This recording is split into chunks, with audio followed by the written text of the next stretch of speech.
Alright, hello everybody, this is Miss Pie. I am in California at my brother's wedding. Sorry I couldn't be in class with you guys, but I'm having fun on the beach.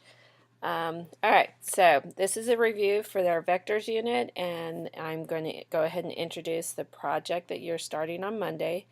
As usual, if you have any questions on the project, it might cost you some points, so you definitely want to pay attention to this video. Make sure you understand all the formulas that you need to use and how to use them, and then understand the project. If you guys watch this video and then you're totally lost and you want some clarification, go ahead, send me a message on Schoology or on Remind to say, hey, I totally don't understand this or this or this, whatever. Okay, maybe I can help you out, or you can come to class a few minutes before school starts on Monday and get some extra help if you need it. Alright, so let's go ahead and get started. Most of you will notice that this looks just like the poster thing that we were working on before spring break, and I said that we were going to use it for this project. So here's the deal. We're going to put notes and formulas on your paper, and this is what you're going to use instead of an index card on the project, okay? So here it is, and I'm going to go through, basically we're going to go through this row by row, and your colors don't have to match my colors, but I'm going to show you everything I want on the first row, then the second row, third row, and fourth row, okay? So make sure you find yours. If you're not done with yours, maybe just take pictures as we are going through this and you can fill it out at home. Alright, so very top row of your project, it doesn't matter what color you have, you want the very top row, very first little triangle thing, you want to put your name on the edge. Make sure it's inside the triangle, not on on one of the other triangles, not on any white space that you might still have somewhere. Okay, make sure your name is in there, and please write everything with the permanent markers that I have at each table, and they're very fine tips, so you should be able to write very neatly. Okay, and then so once you get your name, you want to write the word components, and then just do our little vector components like you see here. Most of you should be very familiar with this. And you should also know that in order to find or to calculate your components, to find your x value, it's going to be your magnitude. You know, this absolute value of v, that's how we symbolize magnitude, times cosine of theta, and theta is our direction in rotation angle, degrees. And then to find your y value, it's going to equal the magnitude times sine of theta. Most of us should be very, very familiar with this, very comfortable with this formula. Okay, so now the third triangle, you're going to just write magnitude and then do the absolute value of v, so that we remember that's how we symbolize our magnitude. Okay, and then let's see, fourth triangle, we're going to do the formula for the magnitude. So magnitude equals the square root of x squared plus y squared. Okay, and if you need to, you might want to give yourself a little note somewhere around here that if you have negatives, then you have to have them in parentheses. Most of you remember that, but every once in a while, sometimes you forget. All right, so then the fifth triangle, we have a couple different ways that we can have our vectors and how we can use them in application problems. So we have the tell to tip method, and this is just an example and you guys should be very familiar with this. You guys all should have little half sheets of paper with this stuff. You can cut them out. You have to trim around it very neatly, and then you should have glue sticks there as well. So cut it out, glue it down, and then just write like tell to tip method somewhere around there. Okay, so all this is an example of the tell to tip method, and then the sixth triangle is the parallelogram example, and this is an application problem of where we can get a parallelogram. Now, of course, they did not finish the vector, but you can see that you would have this would be one end of it, and that would be one end of it, and then you would have a parallelogram. Okay, so that's everything that I want to see on your top rows. And guys, yes, I am going to be grading these. So make sure you have it all done correctly. Okay, second row. Oh, okay, so this one is a little bit weird. So you get this little like triangle here, and then the two triangles side by side, and then two triangles side by side, and then another triangle here. Okay, we're going to start on the 1, 2, 3, 4th triangle, and on this one we're just we're going to look at or have an example of an application problem on that we've seen before, and in this case we have a golf ball G. It's traveling east at 50 miles per hour. That's all I want you to put on there. Okay, and then on the next triangle after that, you're going to put down that the golf ball's coordinates would be 50, 0, and then to find those we did the magnitude, which was 50, and our direction is 0 because it's traveling east. Okay, so those are just the formulas on how we figured out our components. Okay, and then the next triangle, we're going to have the wind is blowing from the south at 12 miles an hour. Okay, and so when we set up that vector, or the components next, on that we would have the wind components would be 0, 12, and that's the formula we would have for that. Okay, and then we're going to the next one. You guys should also have on your handout a vector table with the golf ball, the wind, and then the golf ball plus the wind.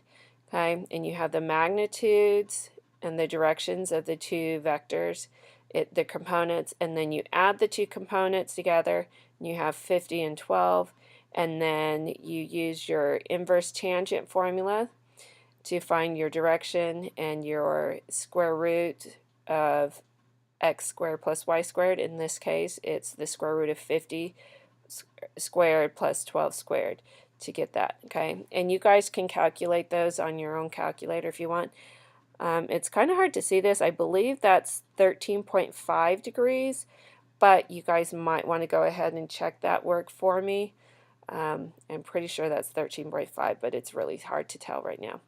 All right, so that should be your second row.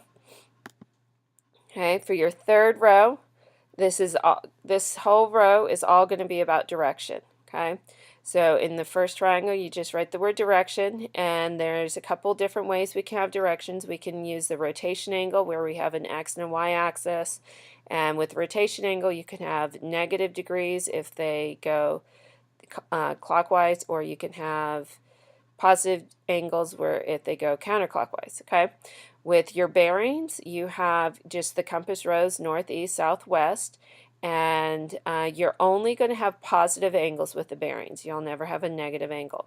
Okay, so that's something that you need to remember.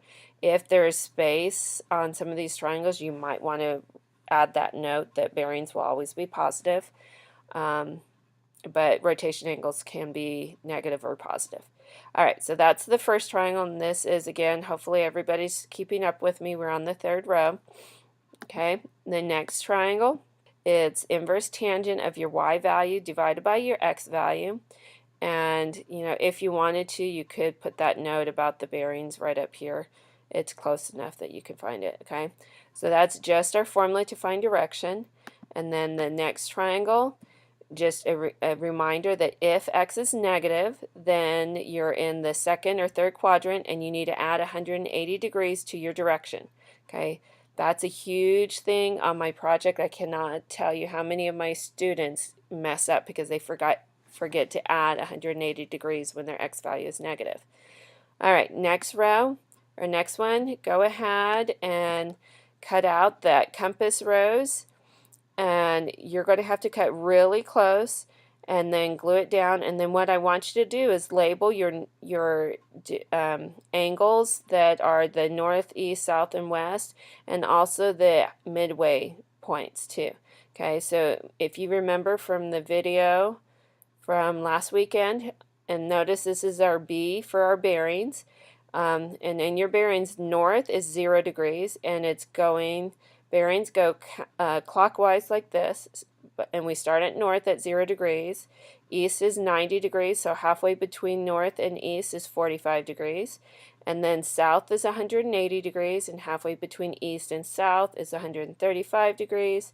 And then after south you got west, and that's 270, and your midway point between that is 225, and then again you're back at north, and halfway between west and north you're at 315 degrees. Now guys, there are 360 degrees here. Just because you have these main angles, you're not on the project, you're going to use a lot of different angles. Don't just keep yourself restricted to these let's see, 2, 4, 6, 8. Don't restrict yourself to these 8 degrees, okay, or bearings. Alright, so that's all about bearings. Now the next one is about your rotation angle, and most of you, this is a really basic review, and if you recall that you should have a picture of the unit circle. Go ahead and cut it out and tape it, or not tape it, glue it down. Don't use too much glue, just a little bit of glue. It'll go a long way, okay? And this is your angle in degrees, and that's theta is our symbol that we're using there. And we all remember that the unit circle starts on the positive x-axis, and that's 0 degrees, 45, 90, 130 degrees, 180 degrees. That's 225 degrees, 270 degrees, and 315 degrees. I know I'm going through this very quickly. If you need the sub to pause the video so you can get everything glued down, cut out, glued down, and written down, go ahead and ask the sub to do so. Next triangle is the last one that has to do with direction, is just figuring out how to calculate or how to switch from bearings to degrees and degrees to bearings, okay? So let's say that you know the direction from the compass, and that if you have the compass direction, then what you have is a bearing, and then you want to get a rotation angle, okay? All of our formulas have to do with rotation angles, not bearings. So if you have a bearing, you need to get the rotation angle. To do that, you have to take 90, subtract your bearings from it, and you get your rotation angle. And the cool thing about the rotation angles, it doesn't matter if it's negative or positive, we're okay with it, okay? If, on the other hand, you have a rotation angle and you need to figure out what the bearings are, you're going to do 90 minus whatever that rotation angle is. And sometimes it will be cases where you might have, the answer might be like negative 45 degrees. Okay, but with bearings you always have to have a positive angle. So if you have a negative angle here on your bearings, just add 360 degrees to it, and then you have your positive bearings. Okay, it's super easy to do. If you want to, you might add a note maybe anywhere that you have extra space on your directions line. Don't put it on a different line. We have other stuff that I want to put on those lines. So anywhere you have extra space, you might want to add that. And that's, here, let me type it up. So if you have a negative bearing, that should be a capital letter B, just add 360 degrees, and that will give you a positive answer, okay? So something like that, you can put it on like down here, over here, whatever. All right, do we need that bigger? I think we're okay, but I'm a little bit OCD, so let me make that a little bit bigger. There you go. Those of you in the back of the room, hopefully you can see it better now. All right, moving on. Last row of your paper. And again, this one's a little bit weird. We're not going to start at the very first triangle. We're going to actually start at the very last triangle. And in this one, another application problem. This one has to do with a situation where we have bearings, and we have information in bearings, and we have to convert it to radians, or excuse me, to degrees in a rotation angle. All right, so we have a ship. It's traveling at 45 knots.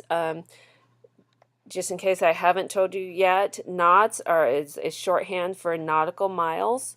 Okay, so anytime you're flying or sailing a ship or in an airplane, a lot of times the distance is given in nautical miles. Okay, so a ship's traveling 45 knots at a bearing of 72 degrees. Okay, the first thing we want to do is take our bearings and convert it into a rotation angle. So we're going to do 90 minus 72, and that's going to give us a rotation angle of 18 degrees. Okay, and then come all the way to the very first triangle, and we're going to have the plane, let's see, why did I use P instead of S? I don't know. The magnitude of the ship is going to be 45 because it's traveling at 45 knots. My rotation angle is going to be 18, and when I do the when I use my X and Y formulas to find my components and I plug it into the calculator, this is what I get. And of course I am rounding to 1 decimal place. If you would like to check my work, because it has been known, I have been known to make a mistake once or twice. But check my work, make sure it's correct. I got 42.8 for my X value and 13.9 for my Y value. Okay, so that's the information on the ship. Now we have some more information. We have the water current is flowing due south at 10 knots with a bearing. So my bearings, if it's going due south, it's the water is traveling at a bearing of 180 degrees. Now my theta, my rotation angle, is going to be 90 minus 180, and I get negative 90, which is perfectly fine. Those of you that don't like negative rotation angles, you can add 360 to it and it would equal 270. Either way is fine. You'll get the same answers when you do your calculations for your components. All right, so my magnitude is 10 because it's traveling 10 knots. Theta, my rotation angle, is going to be negative 90 degrees, and that will give me components of 0, negative 10 because I'm going straight down. So that is the components, okay? And then the last one, and this is the last table that you have on your handout. Okay, this is for the, I guess, the pirates, the water, and then this is kind of interesting, and I'm hoping, let me see if I can make this a little bit bigger. There we go. Now we can see it. It's kind of covering up everything else, but at least we can see it. All right, so here's the interesting thing. If you have a ship and you have, let me make I don't know, I'm going to do a round circle. Okay, let's say this is our ship, and our ship is, we want to go, let's say this is an island. This is our ship, and we want to go to the island, right? So we're going to sail, and let's say we want to land right here on the island. Maybe over here there's some rocks or something and it's not safe. So we want to land right there.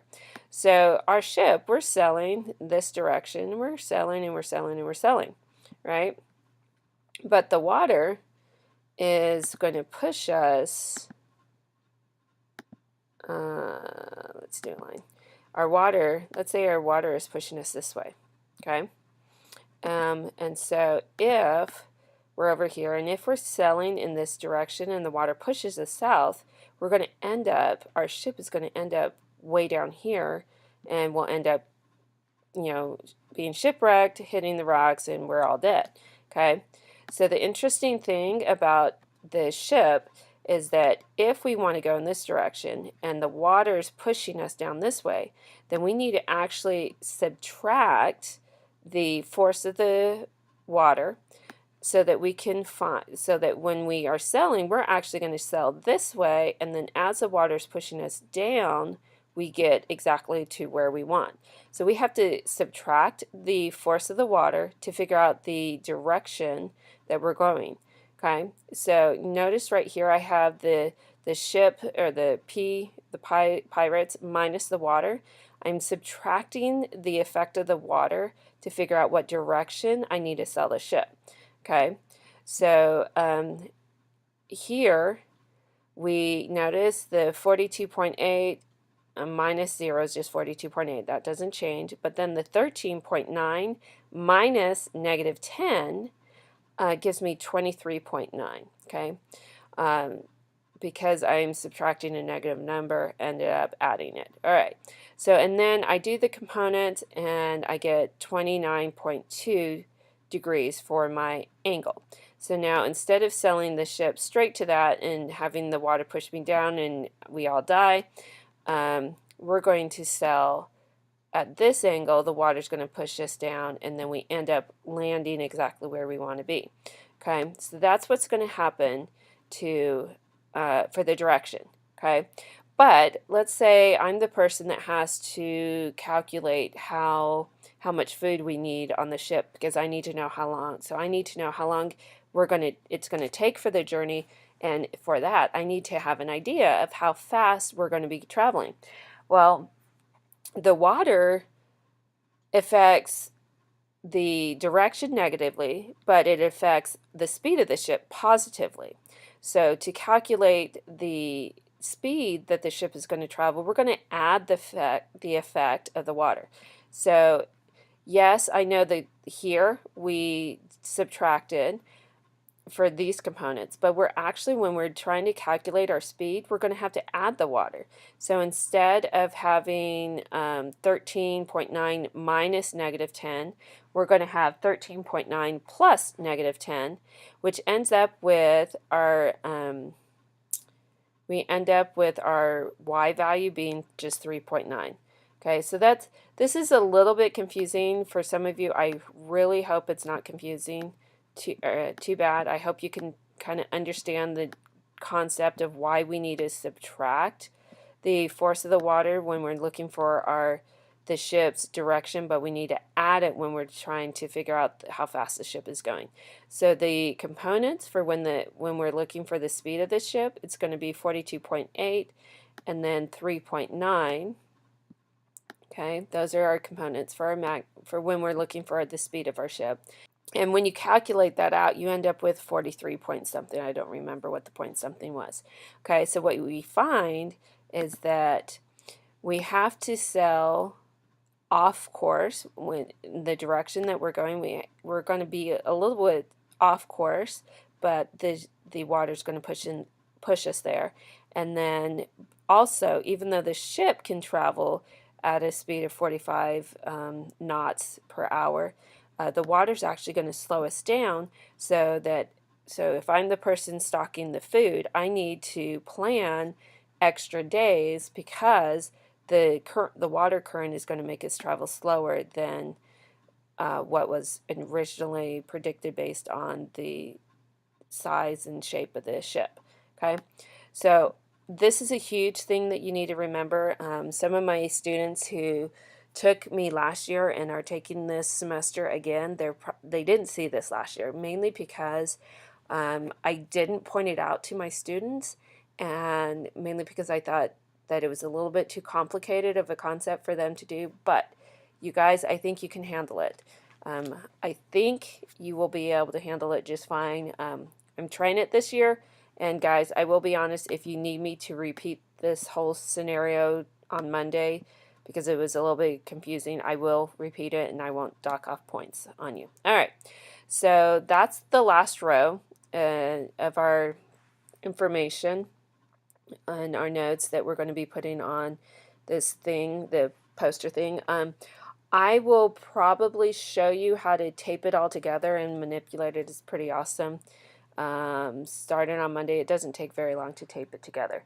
Alright, so let me just show you a video of the whole finished product on your poster. I'm just going to show it to you really quickly, and then we'll move on, and I want to introduce the project to you. Okay? Have the sub pause the video if you need to see anything better. Okay?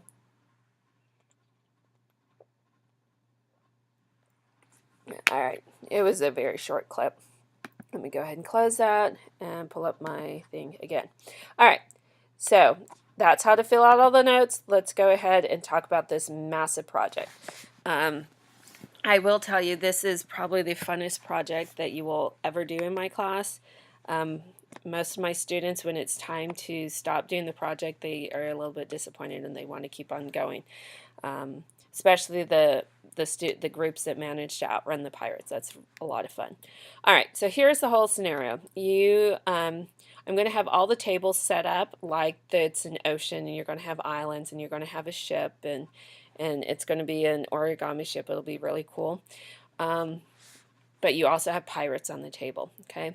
And you'll have your home port is going to be marked. You'll be able to see it, and that's where you're going to set sail, okay? And you have to sail to each of the island's ports to pick up trade goods and to return to your original port. You can visit the islands in any order, however your ship's speed will change as it is collecting more and more goods. Do not forget the effect of the ocean current on the ship's speed. Additionally, there is a pirate ship keeping an eye on Port C. As soon as you leave Port C, and you'll find out why it's particular to Port C, you have to reach the next port before the pirate ship, or they will catch your ship and you will lose all of your goods. To calculate the time it takes to reach the next port, you use the following formula. Okay, so when you're calculating time, it's going to be whatever your distance is divided by your speed. Okay, and I will tell you, if you're changing directions as you're going to the next port, or if you're going back to your home port, each time you change directions, you're going to have to calculate the time it takes for that section, and then once you have all the sections calculated out, you would just add your time together.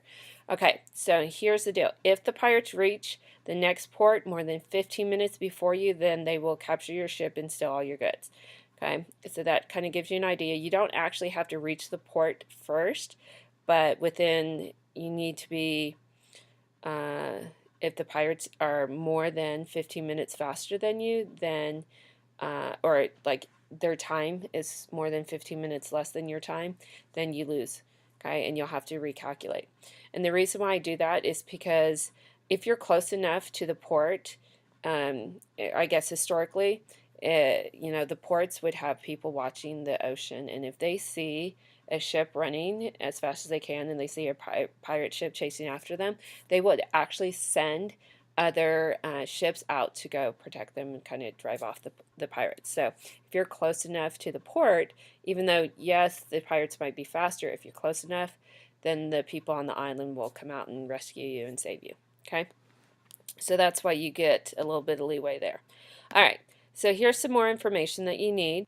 The scale of your table, 1 nautical mile is 1 millimeter. Okay? Millimeters are really small. Don't confuse them with centimeters. Let me see if I have, okay, so here's whoops, I didn't want that there. So here's the centimeter stick. The 1, the 2, and the 3, those are centimeters, and the millimeters are the tiny lines in between. Okay, so if you measure to 1, that's actually 10 millimeters, okay? So don't forget that. Let me go back up to this. Okay, now your original ship speed, so without picking up any goods from any island, your ship can travel at 40 miles or nautical miles per hour. But the ocean current is always moving south at 10 nautical miles an hour. At Port A, you're going to be picking up sugar, okay? And once you load the sugar onto the ship, it's going to slow the ship down by 2 nautical miles. So let's say you get to Port A and you're going 40 miles an hour. Once you leave Port A, you're going to be going 38 nautical miles an hour, okay? Now Port B has cotton, and it's going to slow the ship by 1.5 nautical miles. Port C is where you're going to pick up your gold. Okay, that's why the pirates are going to chase you as soon as you leave Port C, because they want your gold. Now the gold is pretty heavy, and it's going to slow your ship down by 5 nautical miles an hour. And most of you guys have probably already read down to the bottom where you see that the pirate ship is already faster than you. So you're going 40 nautical miles, the pirate ship is going 45 nautical miles, okay? Pirates make sure that their ship can sail as fast as it possibly can because they want to catch the other ships and steal all the goods, okay? So you guys really have to do some finagling to figure out how you're going to outrun the pirates and keep all your goods. Now in Port D, that's where you're going to pick up the rum. Sorry, no drinking. You don't get to drink the ship's merchandise. Sorry. All right, but that rum is going to slow the ship to 3.75 nautical miles an hour, and Port E is where you're picking up tea, and it slows the ship by 2.25 nautical miles. So you can see that each of the ports are going to slow your ship down differently. Now, if you go from one port to the next port to the next port to the next port, your ship is going to go slower and slower and slower and slower. Okay. So some things that in the past, some things my students have done is they've gone to one port, they went back to their home port and dropped off all the goods, and they went to a different one, and so on.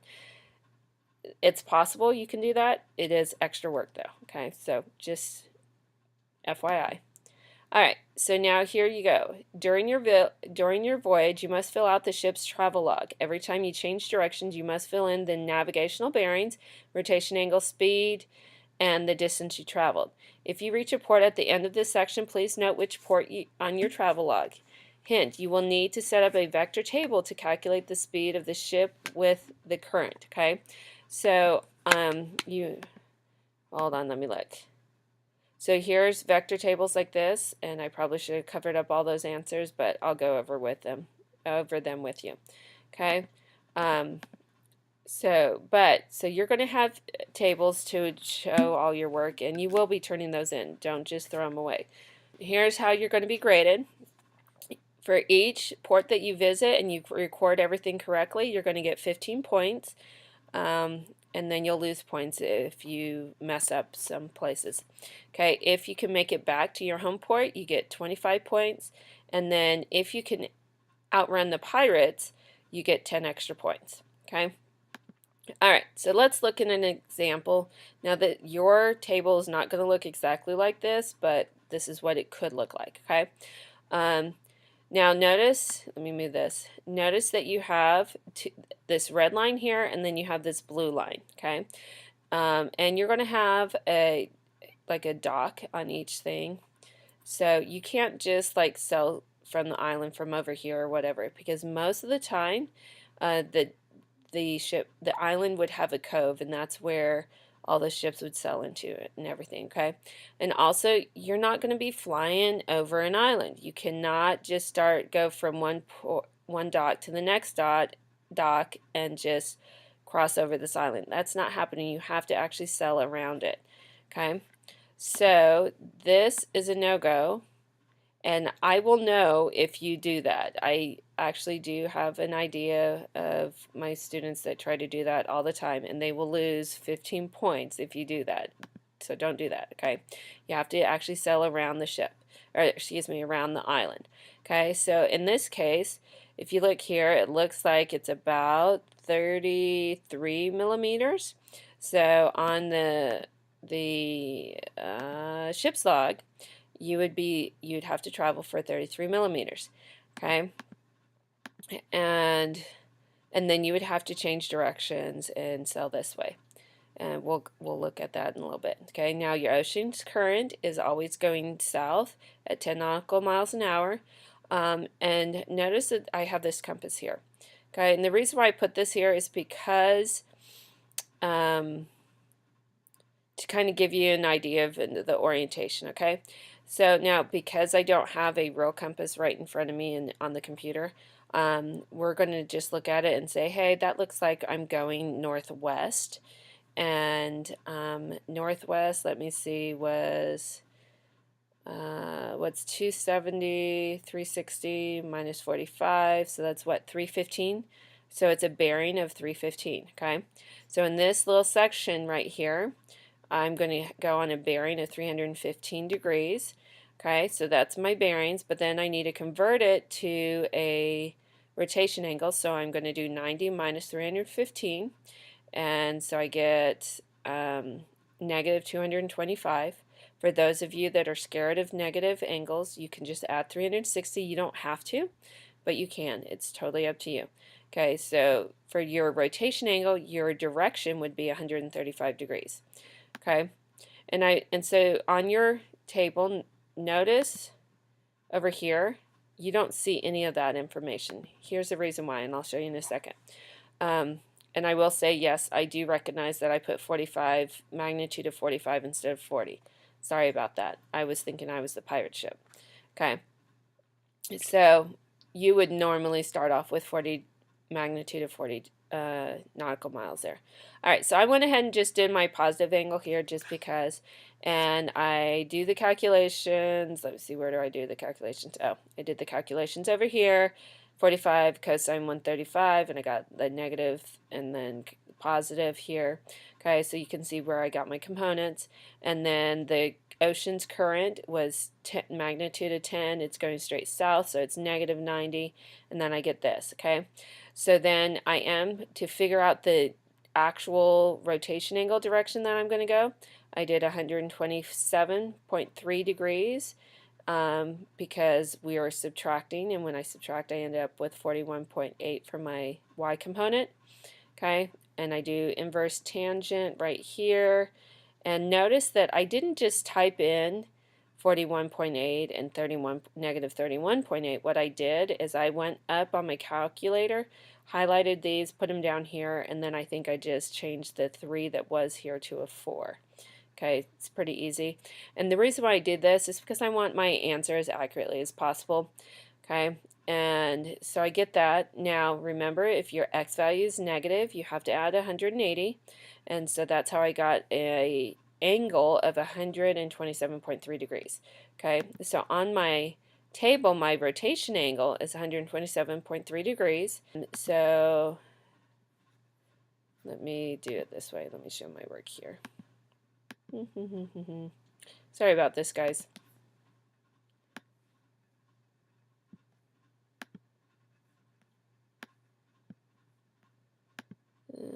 Let's do 36 and B. All right, so I'm going to do, to find my bearings, I'm going to do 90 minus 127.3, and let me see, I get, what, negative 37.3, okay, but I can't have a negative bearing, so I'm going to add 360 to it, and then I get 322.7, okay, so that's why I have a bearing of 322.7 here. Okay, so so if I was the ship's navigator, I would be selling the ship at a bearing of 322.7 degrees. Okay, and then now to calculate my speed, my angular velocity, what am I talking about? To calculate my magnitude, of course, I'm going to do the magnitude of my ship plus the magnitude of the ocean current. Okay, so when I add that, I end up with 21.8 over here.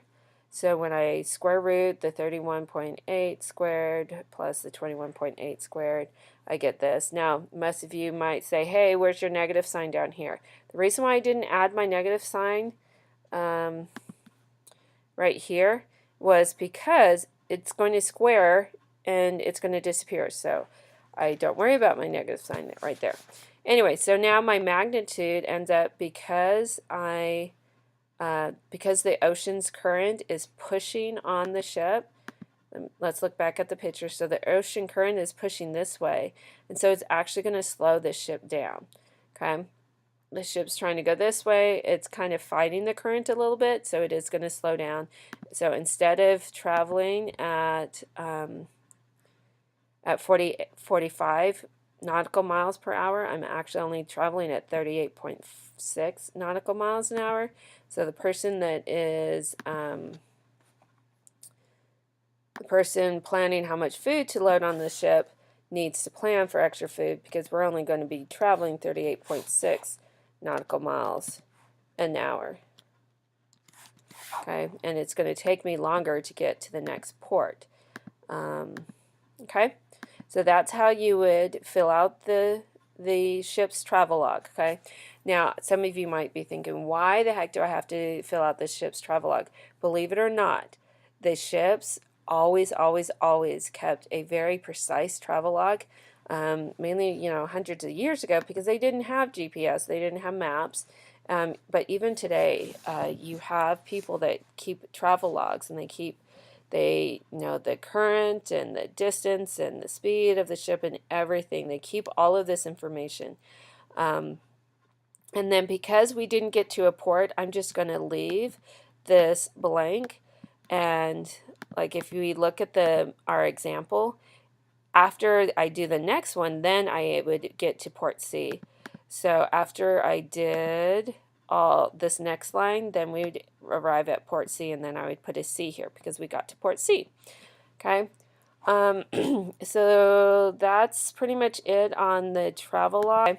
So let's say, and I don't need this because we said that was a no-no. Do not sail over the island. Okay, so let's say the ship gets there, and then you turn around and you're selling back. Okay, some of you might want to just like try to put a negative sign in front of your direction and skip all that. You cannot skip any of this. You will have to recalculate your direction. You're going to have to recalculate your speed. And now the distance is going to be the same. If you just go to Port C and then go straight back home, yeah, your distance is going to be the same, but you'll have to recalculate how fast you were traveling. Okay, and then now notice that my blue line is for the return voyage. My blue line here is the return voyage of my ship, but my pirates aren't going to like totally go all the way up here and then follow precisely.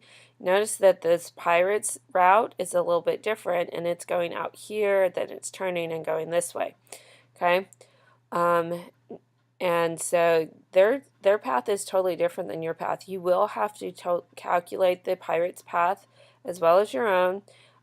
One thing that I ask you to do is when you are doing that, let me get rid of this stuff, and that stuff, and that stuff. Okay, let me get rid of all that.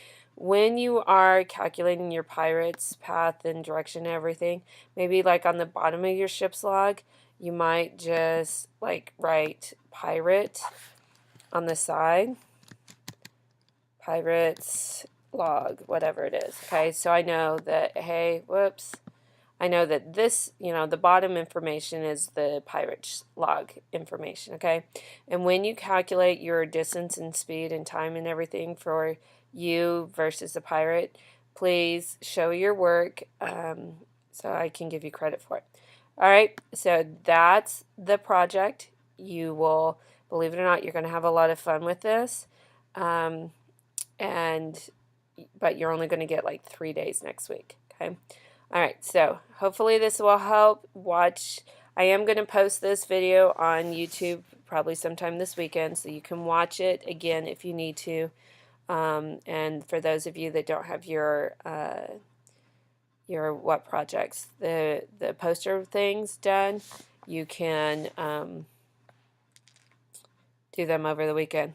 All right, see you on Monday.